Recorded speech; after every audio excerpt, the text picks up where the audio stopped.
Ouais, bonjour à tous, bienvenue sur le plateau de Grand Air. Vous pouvez respirer à fond pendant 1 heure. On va parler de montagne et de sport de pleine nature avec deux sprinteurs des cimes qui sont aujourd'hui sur ce plateau, bien sagement assis, Pierre Gignoux et Brice Filiard. Bonjour à tous les deux. Bonjour. Bonjour Thibaut. Vous avez réalisé une traversée express et inédite du massif de Belledonne en ski alpinisme. 24 heures, 21 sommets, 10 000 mètres de dénivelé et quelques pentes raides au passage. Un concentré d'aventure près de chez soi que vous allez nous raconter au cours de cette émission. Avec nous également Blaise Agresti. Bonjour. Bonjour. Bienvenue Blaise, guide de haute montagne, grand spécialiste du secours en montagne. Vous avez commandé le célèbre PGHM de Chamonix pendant plusieurs années, dirigez également le centre de formation des secouristes, un parcours qui vous donne la légitimité pour revisiter l'histoire du secours en montagne, avec notamment ce livre qui est consacré à la vallée de Chamonix, qui est le berceau de l'alpinisme, qui est aussi l'endroit où il y a le plus de secours, j'imagine, au cours d'une saison. C'est un livre qui vient d'être réédité, c'est la 3e réédition, je crois, Tout à fait. Aux éditions Guérin. Il y avait besoin de remettre à jour les infos. Il faut toujours rafraîchir un peu l'histoire, parce qu'elle continue à s'écrire jour après jour. Donc j'ai rajouté un petit peu des éléments d'actualité. Mais voilà, après l'histoire, le cœur de l'histoire, il n'a pas beaucoup changé. Bon, c'est un livre qui se lit un peu comme un roman, parce que même si on est sur le secours en montagne, il y a des grandes pages de l'histoire de l'alpinisme qui sont liées évidemment à des secours plus ou moins tragiques. Cette histoire, d'ailleurs, elle commence en ce qui concerne le secours professionnel par un drame qui a marqué les esprits à l'époque. On est en 1956, au moment des fêtes de Noël. On se replonge dans l'un des épisodes les plus marquants de l'histoire de la montagne avec ces images d'archives.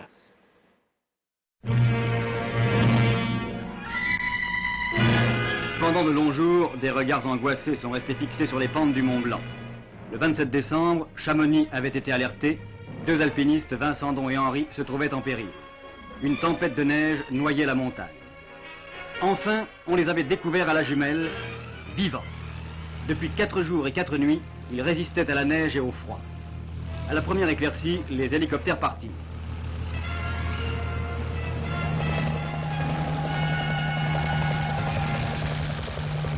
Mais en voulant atterrir, le premier se fracassait à quelques mètres des 2 hommes en perdition. Il y avait maintenant 6 naufragés de la montagne. Quand Chappaz et Munster prirent l'air avec 2 autres moniteurs, 6 jours avaient passé depuis la première heure de l'alerte. Les Alouettes larguèrent les 4 hommes sur les lieux de l'accident.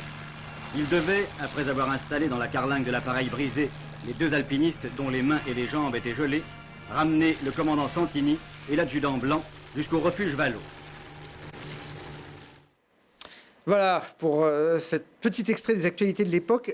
Les secouristes vont être sauvés, pas malheureusement les 2 jeunes alpinistes en perdition qui vont agoniser pendant des jours à la vue de tout le monde, notamment de leur famille qui se trouve en bas à Chamonix. Ça ressemble à un scénario de film catastrophe, pourtant Blaise Agresti, c'est la réalité, hein, c'est ce qui s'est vraiment passé à cette époque. Alors ce qui est important de comprendre, c'est dans un contexte. En fait, la compagnie des guides de Chamonix, qui est créée en 1821, a toujours exercé cette responsabilité de secours, alors même qu'ils ont une activité économique de guide par ailleurs. Et l'été d'avant, à partir de l'été 56, ils commencent à se mettre en grève du secours.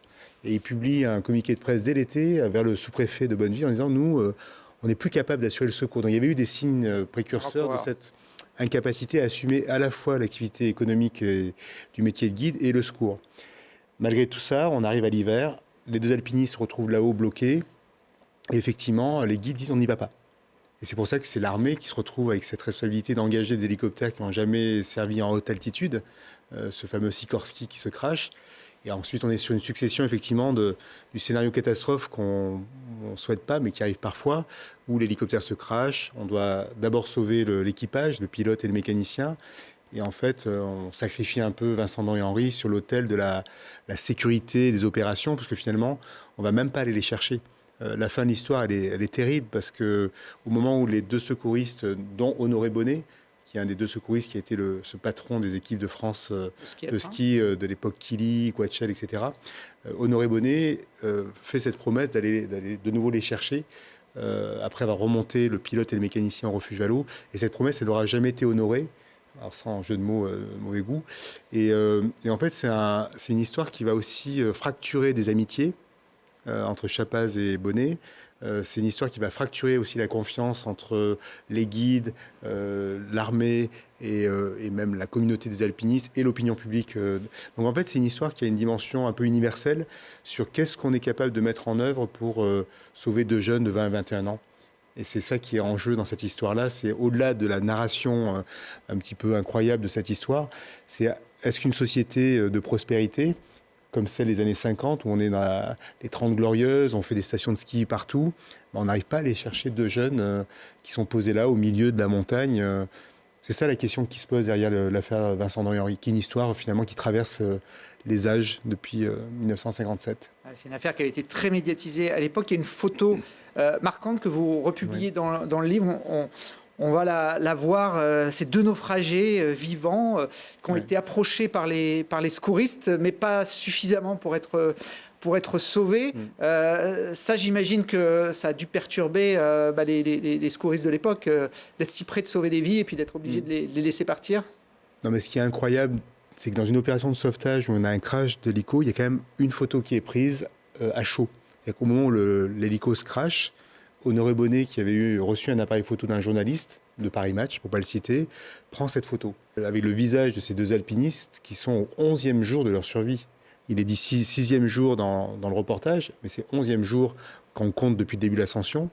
Et voilà, ils sont là, vivants, toujours dans des rêves d'alpinistes. Il y a une narration totalement incroyable d'Honoré Bonnet de la discussion qu'ils ont avec les 2 alpinistes, avec cette idée qu'ils vont s'en sortir en fait. Ils croient encore qu'ils vont s'en sortir.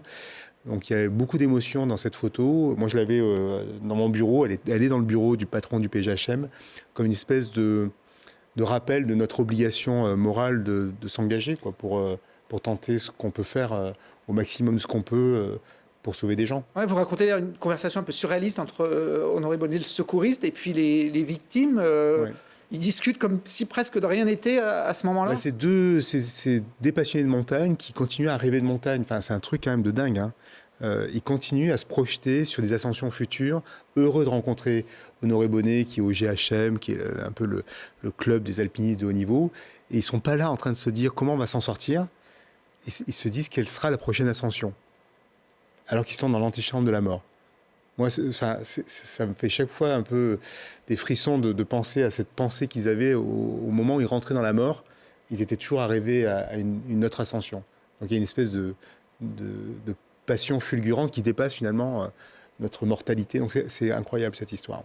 Les corps seront redescendus quelques mois après, au printemps. On a vu la photo qui symbolise cette cordée qui redescend les 2 victimes quelques mois après le drame.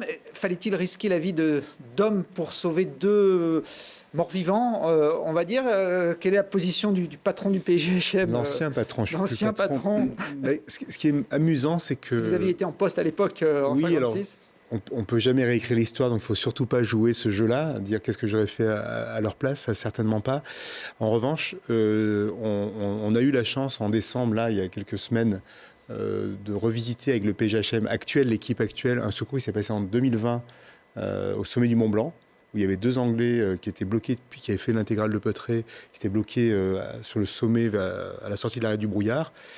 Et en fait, ils ont eu une histoire un peu équivalente, le PGHM, en 2020, avec 2 alpinistes qui étaient là, bloqués. C'était la tempête, l'orage arrivait dans les heures qui suivaient.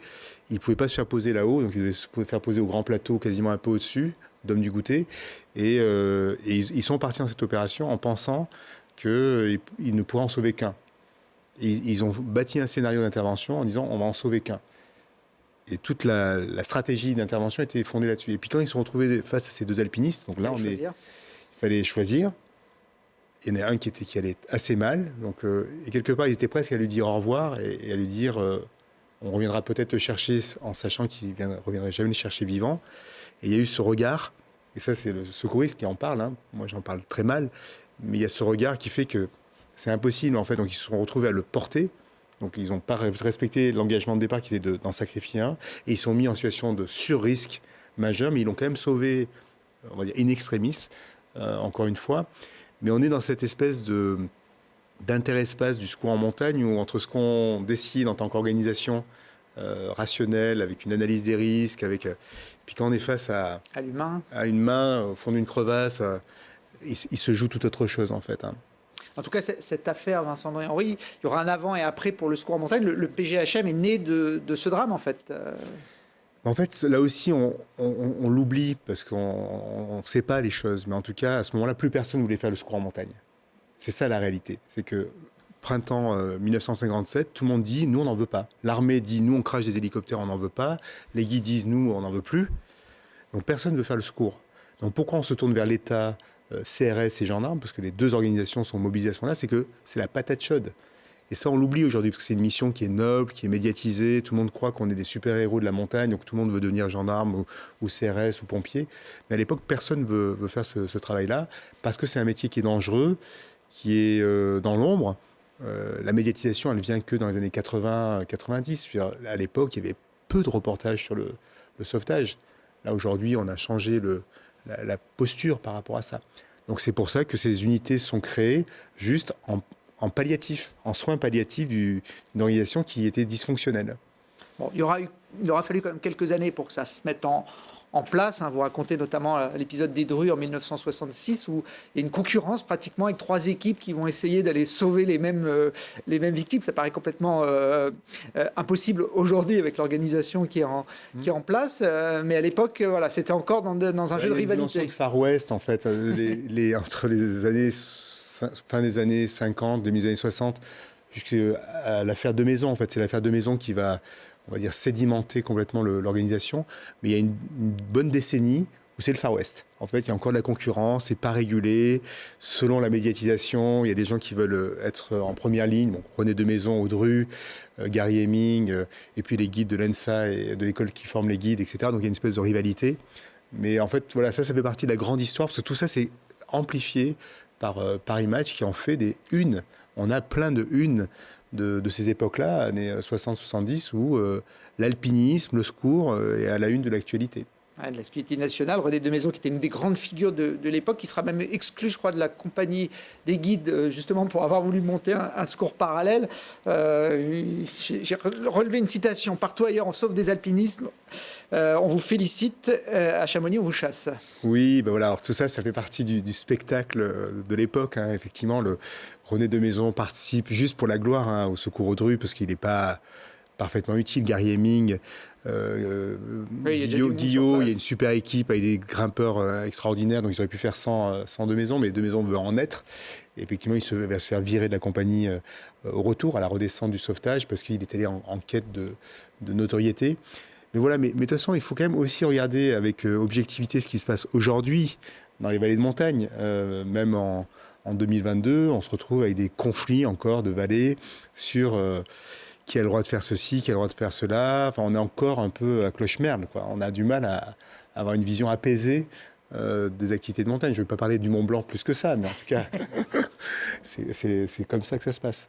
Bon, René de Maison, d'ailleurs, qui sera lui-même acteur d'un drame, d'un secours quelques années plus tard, dans les Grandes Jorasses, où là, il perdra un de son compagnon de cordée après des journées coincées dans cette face qu'on voit, là, la face nord des Grandes Jorasses. À l'époque, d'ailleurs, même de cette affaire, il y avait une polémique sur le coût des secours. Ça n'a jamais été la règle, la gratuité des secours en montagne, qui est aujourd'hui établie ? Non, alors le secours en montagne, jusqu'à la loi montagne de 85, il n'est pas régulé par une loi, en fait. Donc les communes, et on trouve, à travers un siècle et demi, on trouve des notes de sauvetage. C'est pour ça que de Maison avait réglé une facture suite à ce sauvetage. Exactement. Donc il y avait des facturations qui étaient faites, notamment par les sociétés de secours. En fait, l'organisation du sauvetage, avant qu'il soit étatisé, il y avait des sociétés de sauvetage bénévoles, mais qui facturaient en fait les frais de déplacement. Donc en fait, j'ai retrouvé comme ça des factures de secours dans les années 50, où la caravane ne faisait pas payer la journée de guide, mais faisait payer tous les frais de nourriture, de refuge, etc. Donc il y avait des grosses factures de pinard, par exemple, parce qu'il fallait quand même, bien s'hydrater un petit peu. Voilà, c'était pas collant en pipette, mais c'était avec le bon vieux rouge. Voilà. Donc il y avait de la facturation de secours, et à partir des années 80, on commence à réguler. Mais moi, quand j'arrive au PGHM en 98, il y a encore des trucs qui se font de facturation. Sur les secours dans la Vallée Blanche, par exemple, ils étaient facturés. Parce que la loi montagne disait activité de ski là, l'activité de ski pouvait être facturée. Sur un domaine skiable. Non, mais il n'y avait pas marqué sur un domaine skiable, justement. Ah oui, comme elle n'était pas assez précise, c'était un peu flou. Et donc, il y avait des facturations qui étaient un peu... Voilà. Aujourd'hui, c'est quand même très régulé, mais c'est en train de se réouvrir parce que toute la partie médicale aujourd'hui peut faire l'objet de facturation. Donc, vous êtes secouru sur une périphérie de domaine skiable, même hors piste, en domaine montagne. Vous pouvez avoir des facturations. Donc, on est encore dans des périodes qui ne sont pas aussi claires que ça. Alors, après l'affaire Vincent Noël-Houry, l'autre révolution pour le secours en montagne, c'est l'usage de l'hélicoptère qui a changé radicalement la donne par rapport à ce qu'on pouvait connaître dans les années 60. De toute façon, le 95%, on va dire, mais ça dépend où dans le monde. En France, on est très hélico. Aux États-Unis, en ce moment, là, j'étais dans le Colorado l'année dernière, c'est 60% des sauvetages qui sont à pied, 40% d'hélico. Nous, on a 95%. Voilà, c'est juste pour donner une indication là-dessus, pour dire qu'on est dans un modèle dans les Alpes, hein, c'est vrai en Suisse, c'est vrai en Italie, où on surutilise l'hélicoptère, et c'était une révolution. Alors il y a deux révolutions, il y a la révolution de l'hélico, moyen de transport, puis la révolution du treuil, parce qu'effectivement, sans treuil, c'est un hélico, il ne fait pas pareil le secours dans une paroi, on voit les images, mais effectivement, le treuil, 1967, les premiers treuils, treuil de 20 mètres au départ, donc on ne peut pas s'approcher beaucoup de la paroi, 40 mètres ensuite, 80 mètres aujourd'hui. Avec 80 mètres, les secouristes peuvent aller partout. Ça, ce sont des treuils de 80 mètres. Et ça change complètement la capacité de déposer, en fait, quasiment partout. On peut déposer une équipe de sauvetage. Maintenant, de nuit, avec l'usage des jumelles de vision nocturne pour les pilotes. Donc, on est sur une capacité incroyable. Enfin, cet hélico, il a une capacité qui change complètement et même qui donne accès à des services de soins en montagne qui sont parfois plus rapides qu'en ville. Et on est directement ensuite on peut être à Chamonix, secouru en moins de 10 minutes, alors que ce ne sera peut-être pas le cas en ville. Donc oui, c'est une capacité incroyable. Il y a eu un secours il y a quelques jours de quelqu'un qui est tombé dans un torrent, dans les Aiguilles Rouges à Chamonix, qui est vraiment tombé dans un torrent qui était glacé, il faisait moins 15, il est allé sous la zone de neige, et l'hélico était déjà en vol, donc il aurait dû mourir moins 15, tombé dans l'eau, en haute montagne à 2500 mètres d'altitude. Il n'a pas pu sortir de la vasque d'eau, donc il était complètement immergé, il avait juste la tête qui sortait. Il était sorti à 14 degrés, mais voilà, le secours s'est passé en quelques minutes parce que l'hélico était pas loin, survolé, etc. Donc il y a des miracles aussi qui sont liés à la fois à l'hélico et puis à la densité de moyens. Parce qu'il y a quand même 20 PGHM, unités de CRS, il y a 7 unités de CRS dans les Alpes, les Pyrénées, des pompiers aussi qui agissent, des hélicoptères, enfin les moyens qui sont dédiés à cette mission de sauvetage en montagne, je crois que les gens doivent le mesurer, c'est une chance incroyable, ce n'est pas le cas dans aucun pays au monde. Alors on a deux pratiquants de la montagne extrêmes, on va dire. Est-ce que vous avez déjà eu l'occasion, Pierre, Brice, de faire appel au PGHM, aux secouristes de montagne ? Alors moi j'ai été secouru il n'y a pas très longtemps, là. Ça fait 1 an et demi suite à un crash en parapente. Ouais. Bon, j'ai attendu 45 minutes, j'étais trop loin de Chamonix. Vous n'étiez pas dans l'eau froide, il aurait fallu être dans l'eau froide. Ouais. Pareil, hélico, treuil, etc. Hélico, treuil, etc. Ouais. Et Brice ? Non, pour ma part, non, j'espère pas. Voilà, j'espère vraiment faire tout ce qu'il faut au maximum. Pour éviter, donc déjà faire les bons choix au maximum, et après, oui, le coup de malchance peut arriver aussi. Donc, oui, voilà. Non. si je dois avoir affaire au secours, je serais content de les avoir. Il y a des abus, vous avez connu des abus, parce que c'est quand on est mal en montagne, aujourd'hui, maintenant, ça peut être une tentation d'appeler les secouristes pour redescendre en hélico. Alors c'est ce qu'on entend souvent. C'est gratuit, donc c'est ce qu'on entend souvent, l'abus. Enfin, c'est une espèce de vision qu'on entend, c'est hyper marginal. Ouais. Et il y a aussi un truc qu'il faut avoir en tête, c'est que les accidents, c'est ceux qui pratiquent la montagne. Et ceux qui pratiquent, c'est des gens souvent experts. Donc en fait, la réalité, c'est que la sociologie des victimes du secours, enfin des gens secourus par les équipes de sauvetage, sont pas mal, y compris des professionnels en fait. On a une activité qui touche des guides, qui touche des experts, etc. Parce que statistiquement, quand tu passes 200 jours en montagne, tu as plus de risques que si tu en passes 1, 2, 5, voilà. Donc la réalité, elle est beaucoup plus subtile que ça. Et moi, je m'interdis complètement de rentrer dans cette idée des personnes en tongs qui seraient un coût pour la société, qui iraient en montagne de manière délirante. Ils existent, il y en a quelques-uns. Oui, mais ce n'est pas, la globalité de votre activité. Tout à fait. Il y a la technologie qui a aussi changé. Les hélicos en font partie, mais les réseaux sociaux, les portables depuis quelques années. Je vais vous montrer une photo qui a été publiée par le PGHM de l'Isère cet été. Je ne sais pas si vous l'avez vu, Blaise, cette photo. On est sur le massif de la Chartreuse. Alors le chemin de randonnée était en dessous sur la photo, mais si on zoome, on va trouver un trailer, voilà, qui est là, perdu au milieu des barres rocheuses. On se demande comment il a pu arriver ici. En fait, il a simplement suivi son GPS, sans trop se poser de questions. C'est sûr que la montagne, c'est pas en 2D, c'est en 3D. Donc effectivement, un GPS peut donner des informations totalement erronées. Et d'ailleurs, même la cartographie aujourd'hui traditionnelle hygiène, elle est fausse. Quand vous prenez le massif du Mont Blanc avec peut-être 50, 60 mètres de fonte de glacier, la topographie sur un glacier, elle n'est plus la même. Donc vous allez partir avec votre carte IGN qui a été faite peut-être il y a 10 ans. Et ben en fait, vous vous retrouvez avec des barres rocheuses de 50 mètres qui ne sont pas sur la carte. Donc ça peut arriver à la fois parce qu'on utilise trop la technologie, mais aussi parce que les cartes, les bonnes vieilles cartes, elles sont fausses. Voilà. Et ensuite, des micro-reliefs en montagne, c'est compliqué. Donc il y a vraiment un apprentissage et une connaissance du terrain à développer et se méfier un peu de ces outils-là, c'est sûr. Mais aussi, le PGHM de l'Isère, en particulier, a développé une cellule d'innovation pour travailler sur toutes ces nouvelles technologies, pour faire la localisation. Donc ils ont développé un système qui s'appelle JanLoc, qui a été inventé ici, qui est maintenant diffusé au niveau national, qui est juste un SMS qui est envoyé à la victime. Et juste en répondant à ce SMS, on a la localisation hyper précise par le portable. Donc, il y a plein de petites innovations comme ça qui facilitent le travail des secouristes. Voilà, et puis il y a ce genre de situation avec le trailer pendu dans une paroi. Bon, il a été secouru, celui-là, sans trop de problèmes. Ça ne se termine pas toujours bien, les secours en montagne. Quand on rentre dans cette profession, on doit s'attendre à vivre des drames, et parfois des drames d'ampleur. Vous étiez à la tête du PGHM de Chamonix en 99, quand il y a eu cette avalanche dans la vallée de Chamonix, vers le village du Tour, l'avalanche de Montroc, qui avait fait 12 victimes à l'époque. Oui, l'histoire, on le voit dans ce livre-là, qui a finalement toutes les X années, il y a des grands événements, quoi. Il peut y avoir un crash d'avion, il peut y avoir un téléphérique, il peut y avoir... Et on a ça partout, que ce soit dans les Pyrénées, dans les Alpes. Mais voilà, après, si on est confronté à ça, on est dans une dimension qui est celle de la crise. Et forcément, la mort est présente, on a ça à gérer, les familles, l'accueil de tout le monde, faire en sorte que...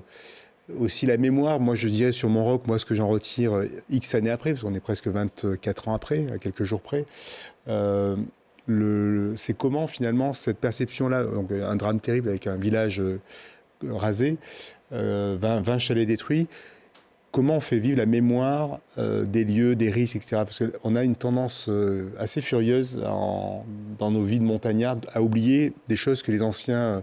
combatté par la toponymie en appelant un sommet le bec de l'Achat. Bon, voilà, bec de l'Achat, on comprend ce que ça veut dire. Les grandes lanches, les grands lanchis, on comprend aussi ce que ça veut dire. Donc, toutes ces références, par exemple, aux avalanches, c'était la toponymie qui se chargeait de conserver la mémoire du temps long, d'alerter. Aujourd'hui, on a un peu tendance à oublier ça. Il y a même des lieux qui sont nommés, on se retrouve avec des grands accidents qui interviennent parce qu'on a un petit problème de transmission de la mémoire sur des lieux qui ont des risques particuliers. Quand on regarde l'ascension du Mont Blanc, des secteurs avec des grands séracs qui tombent, etc., voilà, il faut se souvenir des choses, pas aborder la montagne avec de grandes certitudes, beaucoup de doutes et d'humilité, parce que les choses changent très vite, et ces transformations, elles ont un grand impact sur la pratique. L'avalanche, c'est pas les skieurs alpinistes qui vont me contredire, c'est le phénomène naturel le plus compliqué à appréhender pour les professionnels de la montagne. Tous les grands experts en nivologie, des gens qui ont fait des études, des brillants PhD, des doctorats, etc., des chercheurs disent au bout de leur vie, quand ils ont fini 30 ans, 40 ans d'études, qu'ils comprennent rien de plus en fait par rapport à ce qu'ils imaginaient au départ. Donc oui, l'avalanche aujourd'hui, sincèrement, je pense qu'il y a très peu de gens qui pourraient être capables de rentrer dans un modèle prédictif, même avec de l'intelligence artificielle, de la gestion des datas, etc. On est très très loin, alors on a progressé. Mais comme on s'est rapproché de la ligne du risque, parce qu'on aime la neige poudreuse, parce qu'on sort tout le temps, en fait, à la fois la connaissance a grandi, Mais la mise en exposition collective, elle est énorme parce qu'en fait, on aime aller dans des pentes qui sont de neige froide, fraîche, etc. Et voilà, on vient jouer. Et c'est parce que la connaissance grandit que le niveau d'exposition diminue. Il n'y a pas de corrélation, malheureusement. Là, on voit des images d'un freerider professionnel, Julien Lopez, il y a une dizaine d'années, lors d'un shooting vidéo. C'est pour ça que les images sont aussi belles. Il y avait un hélicoptère et beaucoup de caméras pour le filmer sur cette pente qui est partie. Elles sont connues, ouais. Et voilà, c'est une situation qui va heureusement bien se terminer, même s'il va finir par prendre la coulée d'avalanche Une belle avalanche, ouais. sur la tête, mais il sera assez rapidement sorti. Alors, quelques minutes sans trop de dommages.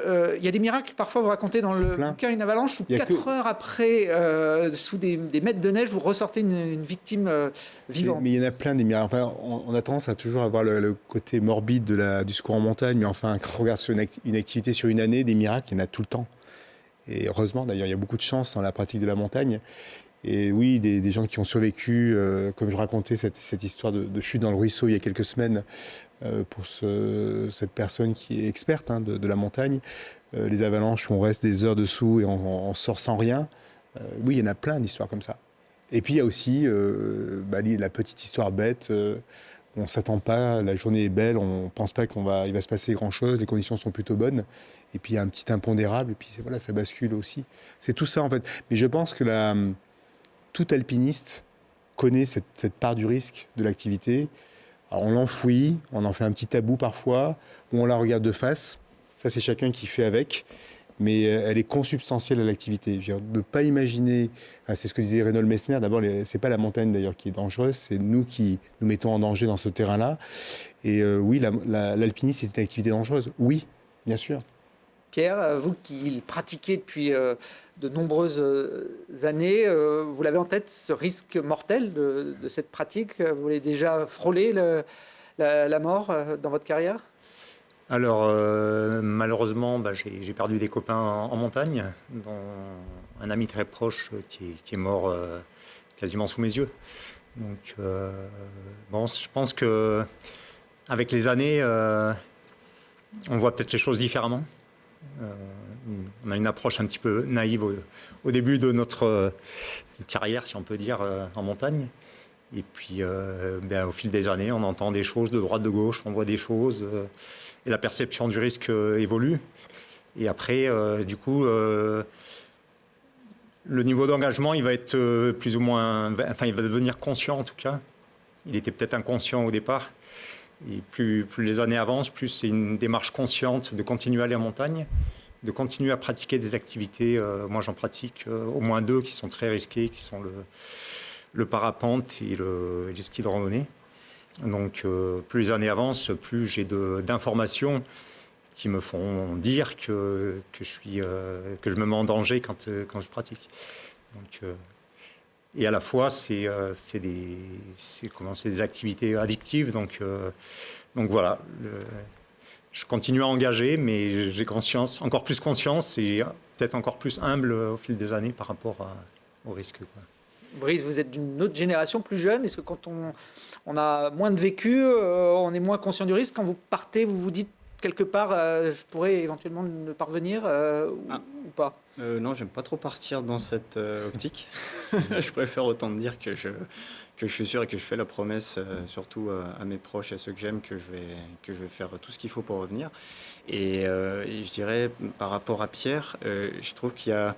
là, il y a quelque chose maintenant, il y a plein d'outils qui nous permettent, soit par le ski, soit pour le parapente maintenant, d'évoluer au maximum, on va dire, au maximum avec de sécurité. Et la difficulté qui va venir finalement, c'est, comme dit Pierre, c'est l'addiction et c'est ce côté de l'envie et l'envie de transgresser quelque chose qui, moi je trouve que c'est quand on est sur la limite à se dire ça peut passer. Et en parapente, c'est surtout le cas. C'est se dire, tiens, là, allez, ça pourrait décoller. C'est un peu fort, mais peut-être que ça pourrait décoller. Et c'est souvent ces situations, enfin Pierre il pourra aussi réagir à ça, où on est sur la limite, on est borderline, et c'est là on se dit qu'on prend des risques. Je pense qu'on pourrait, si on veut faire du ski de randonnée sans se poser trop de questions, on va sur les pistes. quand il n'y a pas les dameuses. Et on fait notre sortie comme ça. Si on veut faire du parapente sans trop de risques, on fait des vols du matin en conditions hyper calmes, avant quasiment nulles. Je trouve que ce qui va générer le risque, comme disait Blaise aussi, c'est on a envie de progresser aussi, d'aller gratter un petit peu plus pour notre satisfaction personnelle, pour se réaliser. Et c'est à partir de là qu'on commence à chatouiller les limites. Voilà. Et on en parlera pour notre traversée, mais moi, en tout cas, le risque, j'ai toujours en tête, et le côté prioritaire à dire je reviens entier était prioritaire. Il va prendre le dessus. C'est-à-dire que Pierre, je me suis toujours permis de lui dire dans une traversée, de lui dire là, ça va plus. Et dans les premières tentatives, notamment qu'on voit dans le film, je lui ai dit là, c'est pas raisonnable. Pour moi, c'est pas raisonnable. On pourrait, oui, j'aurais pu peut-être encore continuer un peu. Mais là, dans mon état, et je suis très fier de ça, je n'ai jamais mis de carton en grosse difficulté en disant là, je suis à ça de la batterie, de charge de batterie, de conscience, de toutes mes possibilités. Je préfère qu'on la garde pour aller rejoindre une route et se mettre au chaud. Voilà.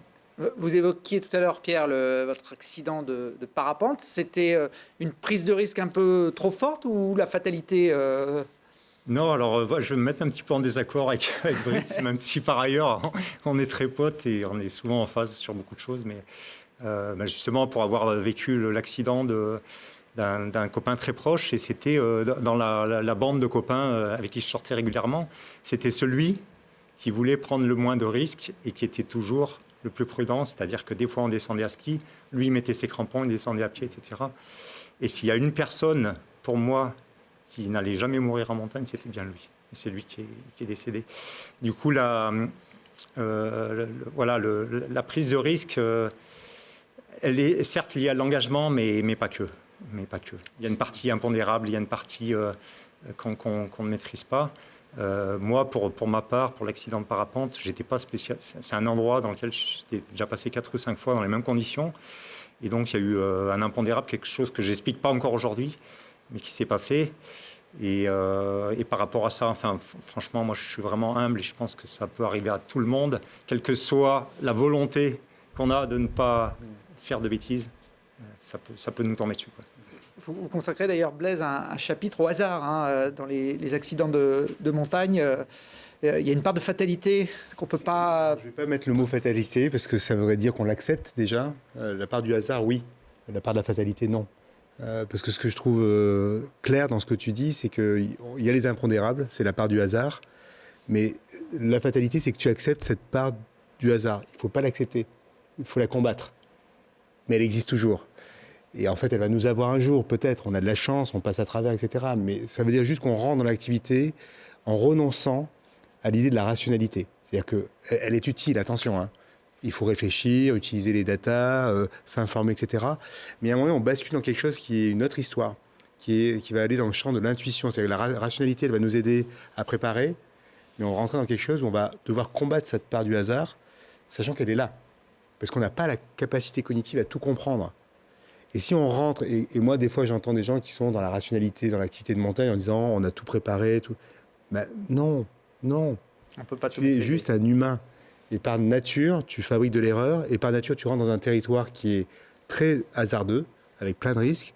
Et donc, il restera toujours cette part, ce pourcent, ce demi-pourcent d'aléas que tu ne pourras pas mettre sous contrôle.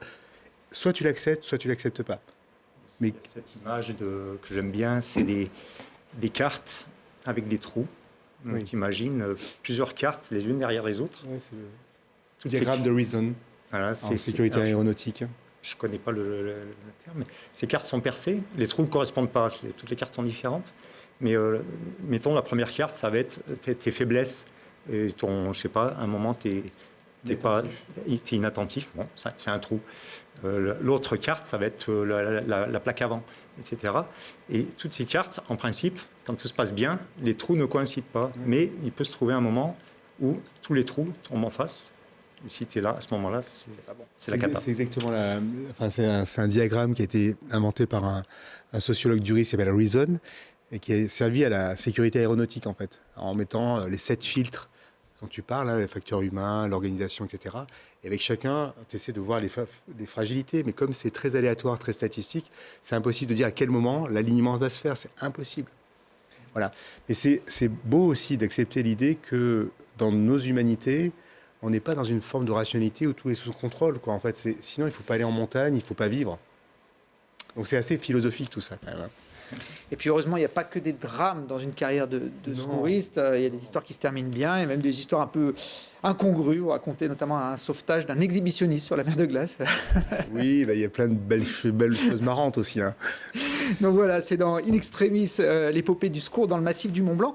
Aujourd'hui, Blaise, vous mettez votre expérience de secouriste, de guide de haute montagne au service des entreprises. Alors ça peut paraître étonnant. C'est bizarre, ouais. C'est pas les mêmes milieux normalement, les mêmes codes. Ouais.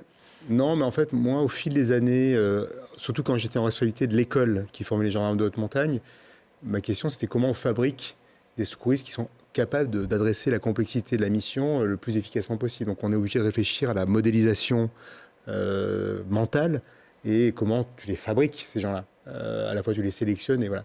Et quand tu fais ce travail de construction de secouristes qui sont résilients, qui s'adaptent à la complexité, qui travaillent en équipe, etc. En fait, tu vois bien qu'il y a des choses qui sont majeures là-dedans. Et ces choses majeures, en fait, elles sont universelles.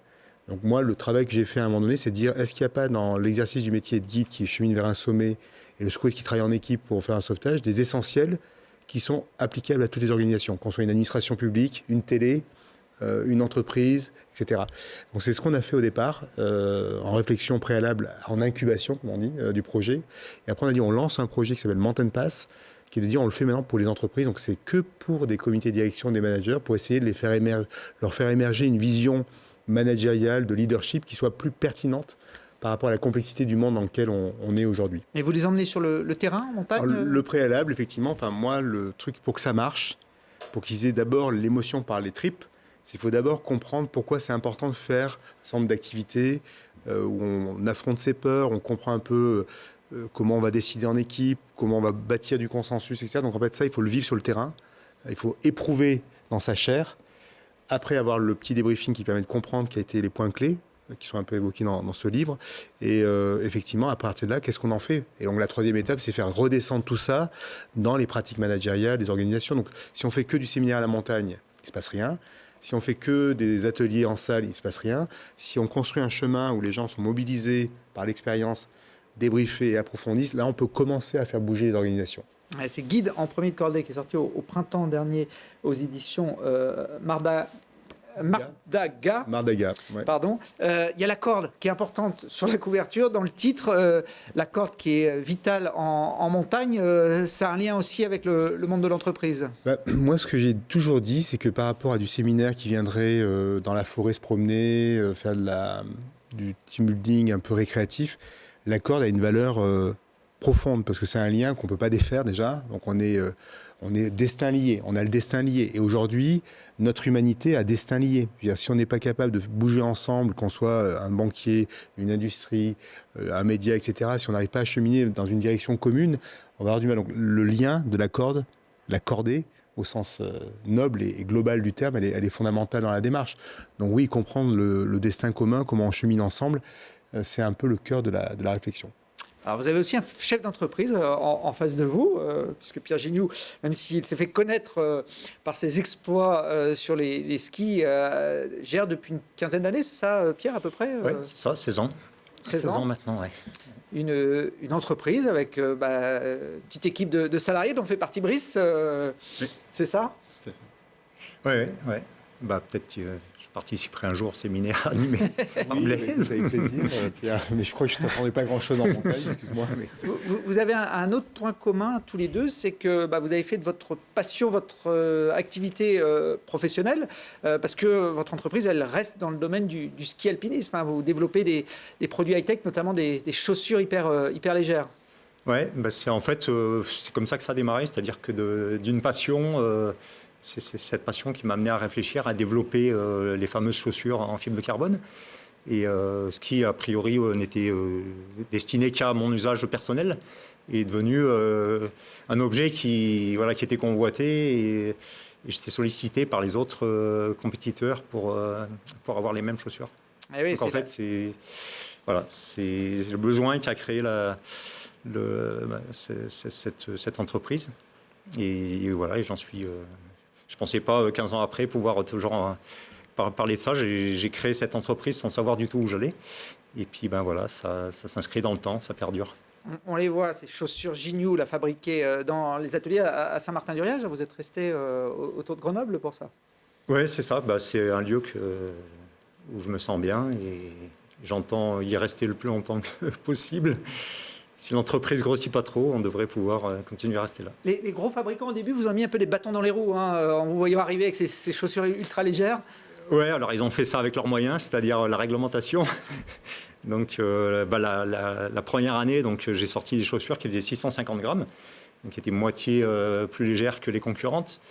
Et d'emblée, les concurrents, ils m'ont vu d'un sale œil et ils ont pondu un règlement comme quoi il fallait que les chaussures pèsent 900 grammes au minimum en compétition. Et l'histoire est rigolote parce que mes premiers clients, finalement, ne se sont pas désengagés. Ils ont acheté les chaussures et ils mettaient des plombs d'équilibrage de jambes de camion. Ah, pour faire les 900 grammes. Pour faire les 900 grammes. Et en fait, ça fait la démonstration qu'il n'y avait pas que le poids dans la chaussure, il y avait aussi sa rigidité et le débattement. Donc c'était les deux autres arguments que j'avais du mal à mettre en avant, mais qui ont été mis en avant de facto par les compétiteurs eux-mêmes. Du coup, ils m'ont aidé au final à lancer mon affaire. Bon, aujourd'hui, les chaussures font référence, en tout cas dans le milieu du ski alpiniste de haut niveau. Il y a Kylian Jornet qui a été un de vos clients, un de vos premiers clients aussi, de façon presque anonyme, hein, je crois. Au début, il les commandait sans forcément se faire connaître. Il les commandait, il les payait sans rien demander, alors qu'il était déjà costaud. Hein, alors que toutes les marques le payaient pour porter ses produits. Et puis une année, je vois passer son nom, je dis non, Kylian, on peut faire quelque chose pour toi, peut-être on va s'arranger. Tu as fait 20%. Voilà. Brice, vous pratiquez la montagne avec Pierre, mais vous bossez aussi avec lui. C'est facile de gérer les deux. Comment ça se passe entre le patron et le compagnon de cordée? Il faut s'entraîner au changement de casquette et ça se passe bien. Non, quand on est au boulot, on sait... non, mais globalement, ça se passe très bien. Puis on arrive aussi à être en désaccord sur des sujets et en parler sans problème et à faire valoir nos arguments et autres. Donc c'est un très très bon exercice d'ailleurs, hein, d'arriver à concilier. En fait, on est une bande de copains dans cette boîte, hein, d'ailleurs. Hein. Là, on travaille ensemble. Moi, je partage effectivement un peu plus avec Pierre des choses un peu plus exceptionnelles, un peu plus, on va dire, intimes dans ces cadres-là de traversée et autres. Par contre, entre nous tous, à côté de ça, on est aussi des copains. Et on arrive à bien jongler entre ce qui est du travail et de ce qui est on va dire, de la déconnade et autres à côté de ça. Ouais, voilà. Mais c'est un exercice qui est très intéressant et il faut rester toujours vigilant que ça se passe bien. Alors pour les plus jeunes, peut-être qui n'ont pas connu la carrière de Pierre Gignoux en tant que compétiteur, on est dans les années 2000, donc il y a plus de 20 ans. Vous avez été un des cadres de l'équipe de France de ski alpinisme. Vous avez gagné notamment la Pyramenta, qui est un peu le Tour de France pour cette discipline, hein, dans le Beaufortin. Vous aviez fait aussi pas mal de places de deuxième, hein, sur cette course. C'était même plutôt votre spécialité, je crois. Ouais, je pensais d'ailleurs que ça allait se terminer comme ça, mais non, j'ai fait 6 fois second. Ouais. Bon, mais vous l'avez gagné. Vous avez également établi un record qui va parler à Blaise Agresti, parce qu'à l'époque, il était au PGHM de Chamonix. On est en 2003, vous étiez attaqué au record aller-retour Chamonix-Mont-Blanc. 5h15 aujourd'hui, il est à 5h06. Il n'a pas beaucoup baissé ce record. C'est Mathéo Jacquemou, je crois, qui le détient, en tout cas, sur cet aller-retour Chamonix-Mont-Blanc. Brice, ça ne vous a pas tenté d'essayer de titiller le patron? J'en ai juste pas la capacité. Voilà. Non, mais vraiment. Et là, ce qui est impressionnant, c'est de savoir... moi, je serais bien curieux de voir le poids du matos à l'époque. Et de voir il n'y avait pas encore les chaussures Gignoux. Et savoir que aussi Pierre peut raconter que dans la descente, ils ont perdu quelques minutes parce que Stéphane a connu une petite mésaventure. J'ai vu, j'étais devant à la descente et puis arrivé au refuge des Grands Mulets, je vois les gens qui faisaient des grands gestes comme ça. Je me retourne et puis je vois plus mon Stéphane derrière. Il était tombé dans un pot, donc je pouvais plus le voir évidemment. Donc, je suis remonté en escalier et puis j'ai vu mon Stéphane qui ressortait de son trou. Heureusement, il s'arrêtait sur un pont de neige et il a pu remonter. Mais bon, il était complètement sonné. Après, pendant la demi-heure suivante, c'était compliqué pour lui. Il n'arrivait plus à chausser ses low-tech. Bon, on en rigole, mais ça aurait pu mal finir. Surtout qu'on était parti pour justement, après les histoires de Laurence Mac qui descendait sur un sac plastique sur les fesses, bon, ça donnait une mauvaise image de ces records. Donc nous, on avait voulu faire les choses bien, être encordés, etc. Et puis voilà, pas de bol, Stéphane qui tombe dans un pot. Les records Mont Blanc, ils sont souvent contestés, notamment en ce moment, par certains professionnels de la montagne. Blaise Alors moi, c'est marrant parce que j'avais recruté Mathéo Jacquemou comme gendarme adjoint, sportif de haut niveau. Donc il faisait 2 jours à la gendarmerie, le reste du temps, il s'entraînait. Donc c'était pas non plus un temps de service très contraint. Et il y a une année, il a tenté le record avec Kylian, je crois. Hein. J'ai plus l'année Ah, ils étaient à pied, là. Ils étaient à pied. Et effectivement, je lui avais dit non, Mathéo, tu peux pas, en tant que gendarme statutaire, hein, même si tu fais beaucoup de compétitions, tu peux pas aller au Mont Blanc sans être encordé. C'est pas possible pour nous, dans l'expression de ce qu'on est, gendarme, de ce qu'on dit et ce qu'on raconte. Et donc je lui avais mis un peu la pression et j'ai dit soit tu démissionnes et tu peux le faire, mais je veux ta lettre de démission sur le bureau, soit tu le feras pas. Voilà. Donc il avait démissionné. Ah, il avait démissionné pour pouvoir faire le record. J'ai beaucoup d'estime et d'amitié pour Mathéo. Il avait d'ailleurs été, il avait assumé son risque. Mais nous, c'était pas pensable malgré la performance incroyable, hein, avec l'immense respect que j'ai pour l'image. Mais c'était difficile en fait d'accepter qu'on puisse se balader là-haut, vu ce qu'on sait, quoi. On peut pas. La preuve, hein, c'est qu'on y tombe vite dans un pot. Ouais. Bah, je crois d'ailleurs que Mathéo et Kylian, Mathéo était tombé dans une crevasse. Exactement. Au moment de cette descente du record. Exactement. Mais moi, j'avais eu cette conversation avant l'événement en lui disant, voilà, mais c'est comme ça. Mais après, je crois que la médiatisation, enfin, ce que je dis d'ailleurs dans ce livre, j'ai rajouté des chapitres sur la Netflixion de la montagne. Je pense que la montagne reste une expérience un peu intime, surtout dans l'exploit, quand on pousse les limites. Et j'ai toujours un petit malaise avec cette espèce, quand on vient ici au cinéma, des rencontres du cinéma de montagne, etc. Ok, c'est génial de filmer tout ça, mais pourquoi chacun ne garderait pas ça comme pour un patrimoine qu'on peut partager avec ses amis, etc. Mais pourquoi on est obligé à cette mise en scène systématique d'une activité qui, franchement, oui, elle est engageante. Et en fait, celui qui la reçoit par l'image, il ne peut pas la comprendre, en fait. En plus, un montage donne toujours une idée un peu idéalisée de la chose. Donc, voilà. J'ai été très mal à l'aise. Par exemple, je ne sais pas si vous avez vu le film The Alpinist. Oui. Donc, c'est ce Canadien qui... donc déjà, The Alpinist, voilà, il n'y en a qu'un, c'est lui. Ça finit mal. Mais oui, cette idée de la mise en... Voilà, on est sur des réseaux sociaux, on est beaucoup dans la mise en scène. Et voilà, je trouve que l'alpinisme, moi j'ai des parents qui sont des alpinistes de haut niveau, hein, qui font des expéditions partout, qui ont ramené des films, mais dans une forme de maturité du récit, c'est-à-dire qu'on raconte quelque chose qui raconte la globalité de l'histoire, avec les choses difficiles, les choses faciles. Si on commence à raconter des choses qui sont... Regardons Instagram, hein, ce qui est partagé. Est-ce que c'est juste ça la vraie vie? Est-ce qu'on n'a jamais mal? Est-ce que toujours tout est beau? Voilà, donc je pense que la montagne devrait être attentive à ça. Enfin, les montagnards et ceux qui bâtissent le récit de montagne devraient faire très attention à ça. Bon, pour revenir au record de Pierre à l'époque sur le Mont Blanc, Chamonix-Mont Blanc, c'était pas assez. Donc il s'est lancé il y a quelques années dans Grenoble-Mont Blanc, qui était un autre concept, hein, où vous partiez en vélo. D'ailleurs, avec Brice, j'ai quelques images de Grenoble à minuit avec l'idée de faire l'aller-retour jusqu'au sommet du Mont Blanc dans la journée, c'est ça? Ouais. Bah, je pense pour l'idée, pour le fun, pour te dire que souvent je fonctionne comme ça, moi, c'est te dire c'est cette chose-là. Théoriquement, ça a l'air d'être faisable, mais en même temps, ça paraît. Il y a les deux côtés, quoi. Ça paraît infaisable et faisable à la côté. Donc, essayons, tentons l'expérience. Donc, on a fait ça à 2 reprises. On a fait la démonstration qu'on pouvait faire à la journée. Depuis Grenoble, l'aller-retour jusqu'au sommet du Mont Blanc à la force des mollets. Oui, lequel des deux traîne l'autre dans un défi comme ça? Ça dépend. Ça dépend. Mais c'est plutôt souvent moi qui suis accroché derrière Pierre. Bon, vous êtes un des pionniers du vélo-ski, Pierre aussi. Hein, c'est une pratique que vous avez essayé de mettre en place assez rapidement. Non, je serais très modeste par rapport à ça, parce qu'en fait, le vélo-ski, ça existait bien avant moi, bien avant mes parents et mes grands-parents, puisque à l'époque, le vélo-ski, c'était pratiqué par nécessité, puisque les gens n'avaient pas de voiture ou pas les moyens d'en avoir. Je sais que mes parents, alors ils utilisaient un peu le tramway qui monte à Saint-Nizier des fois pour descendre, mais sinon c'était courant qu'ils montent à Champs-Rousse en vélo pour faire du ski. Donc le vélo-ski, ça s'est fait à un moment donné par nécessité. Moi je l'ai pratiqué à un moment par sportivité quelque part voilà, c'était une démarche sportive.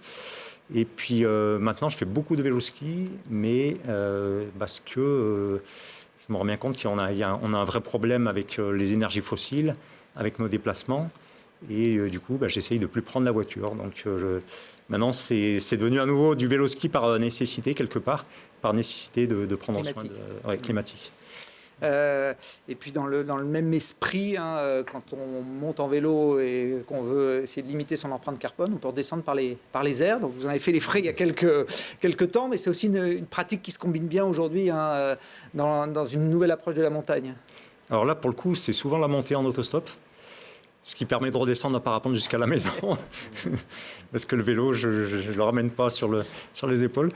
Mais mais ça permet aussi à l'autostop d'utiliser cet immense réseau de transport en commun qui est disponible, qui sont toutes ces voitures dans lesquelles il y a en moyenne 1,1 occupants. Et voilà, je mets à profit ce réseau de transport en commun pour mes loisirs. Alors là, on vous voit sur votre terrain de jeu favori, c'est le massif de Beldon, que vous connaissez par cœur tous les deux, enfin par cœur en tout cas très bien, et que vous avez eu envie de découvrir ou de redécouvrir à travers une traversée inédite, que vous avez imaginé. Alors je pense que c'est Pierre qui avait ça en tête et qui a embarqué Brice dans l'aventure. C'est comme ça que ça s'est fait ? Oui. On peut le dire comme ça. Ça ne serait pas fait sans Brice, parce que je pense que je n'y serais pas parti seul. Mais c'est vrai que j'avais déjà une bonne connaissance du massif de Beldon. Et après, aussi, on commençait à bien se connaître au niveau physique, au niveau, comme compagnon de montagne. Et ce qui a permis la réalisation de cette belle traversée. Ouais, vous avez imaginé un parcours assez logique finalement, qu'on a pu établir en trail il y a quelques années, et que vous avez mis en place pour une traversée à ski.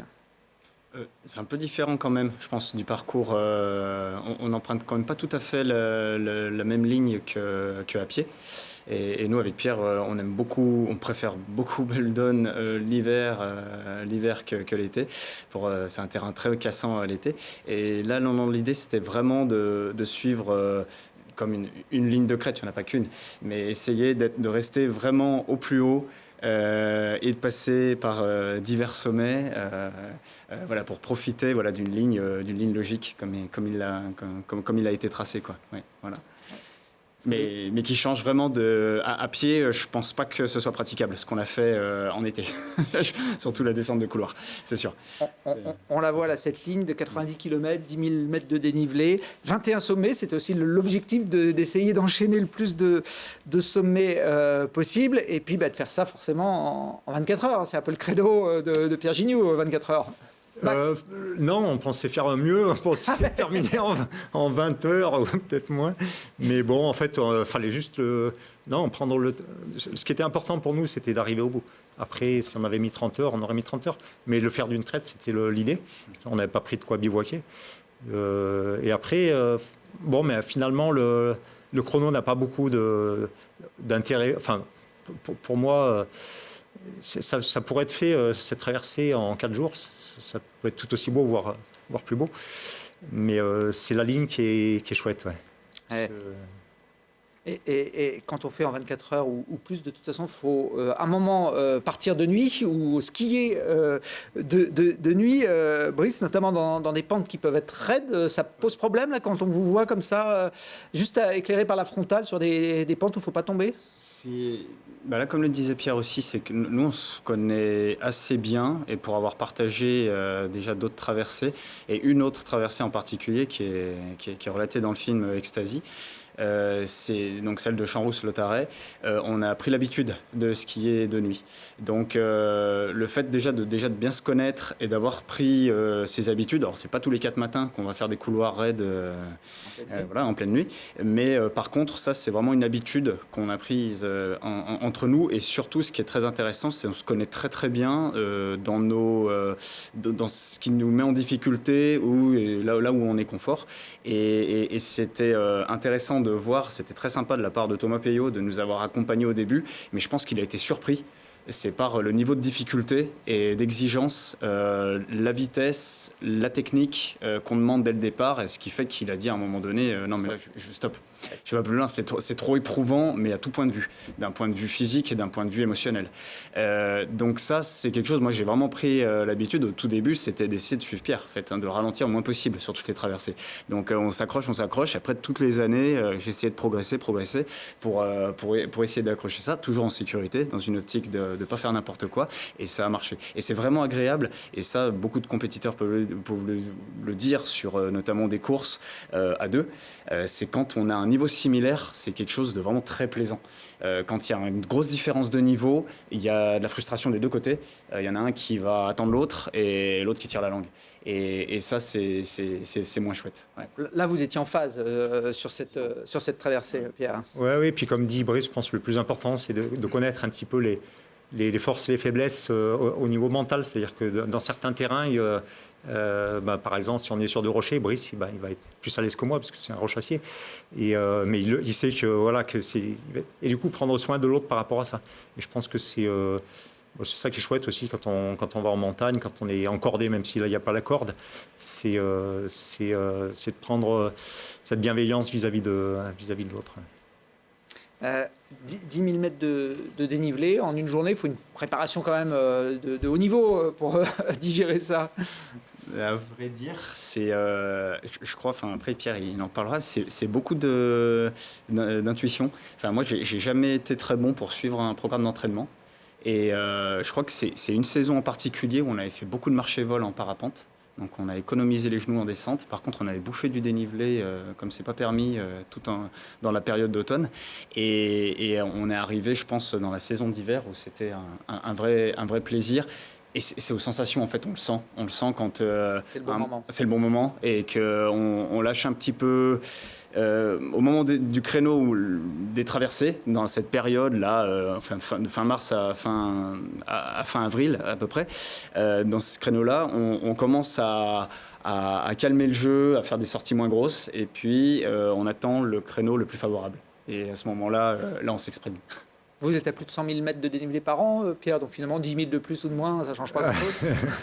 Non, mais physiquement, il y a un tas de gens qui sont capables de faire ça. Après, c'est juste, c'est un plaisir en fait de plein de choses combinées, c'est-à-dire de bien connaître un massif et d'avoir cette possibilité de finalement inventer cette ligne, parce qu'on connaît bien ce massif. Et après, comme je disais. L'exploit sportif, il vient en second plan. Il y a un tas de gens beaucoup plus forts que moi, bien plus forts que moi aujourd'hui. Moi, je ne suis plus tout jeune non plus. Et donc, il y a un tas de gens qui auraient les capacités physiques et techniques pour le faire. Mais on a la chance, en fait, finalement, comme dans certaines parois, il y a des lignes à tracer. Là, sur ce massif, il y a cette ligne à tracer. Et on l'a fait. Bon, il y en a plein d'autres, évidemment. Mais celle-là est vraiment logique, elle est belle. Brice l'évoquait tout à l'heure, la prise de risque, la limite à pas dépasser sur une traversée comme celle-là. Je disais qu'il y avait plusieurs pentes raides que vous aviez descendues. Est-ce qu'à un moment, vous vous êtes retrouvé justement sur cette limite ? Oui, et du coup, ce qui est important, c'est de l'avoir en visu avant de la traverser, la limite, et notamment sur la dernière pente raide dans la face nord du Crozet. Là, il y a Pierre qui est parti, parce qu'il est bien plus à l'aise que moi. Il est parti devant, et à un moment donné, j'ai vu, c'était glacé à un moment, et Pierre qui prend un petit déséquilibre, c'est pas souvent. Et là, j'ai dit, moi, je prends les crampons, et j'ai descendu tout doucement.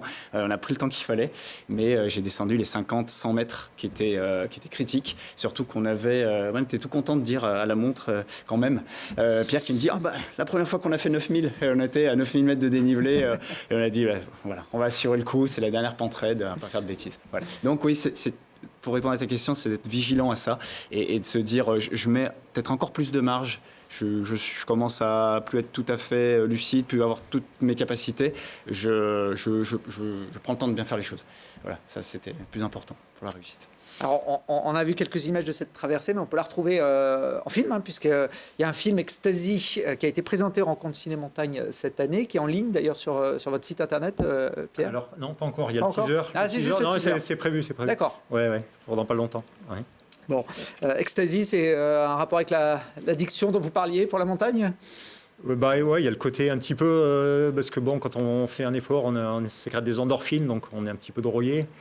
Et puis il y a l'extase aussi du paysage, de tout ça. Et puis le fait, je pense que peut-être les musiciens, ils éprouvent ça quand ils arrivent à enchaîner un morceau du début jusqu'à la fin sans faire de fausses notes et sans voilà que ce soit fluide, que ce soit beau. Et ben ce sentiment justement de réaliser ça nous met dans cet état extatique. Ouais. Très bien, merci en tout cas à tous les trois. J'ai deux livres pour finir cette émission qui viennent de sortir. Alors c'est chez Glénat, Autobiographie de la neige. C'est signé Daniel Zovi qui raconte des petites histoires autour de cette neige qui nous fait tous rêver avec un angle scientifique, notamment à découvrir donc à travers ce livre. Et puis celui-là, il va vous parler, Blaise, Pierre Muller, Secours en avalanche. Je crois que vous le connaissez bien, l'auteur de ce livre. Pierre, c'est un ami, on est de la même promo du guide. Et je pense, j'ai pas ouvert le livre, mais je suis sûr que c'est un bon livre. Il raconte une dizaine de secours, de sauvetages marquants en avalanche, notamment celui de 1970 à Val d'Isère avec cette avalanche qui détruisit un chalet du CPA avec 39 morts qui avait suscité derrière la création de l'année-là. Voilà, deux bouquins qui viennent de sortir autour de la neige cette saison aux éditions Glénat. Et puis je rappelle In Extremis, le livre, troisième réédition qui lui aussi vient d'être republié par Guérin aux éditions Paulsen, dont on a parlé au cours de cette émission. Merci à tous les trois d'être venus. Nous, on se retrouve très rapidement dans Grand Air pour d'autres aventures.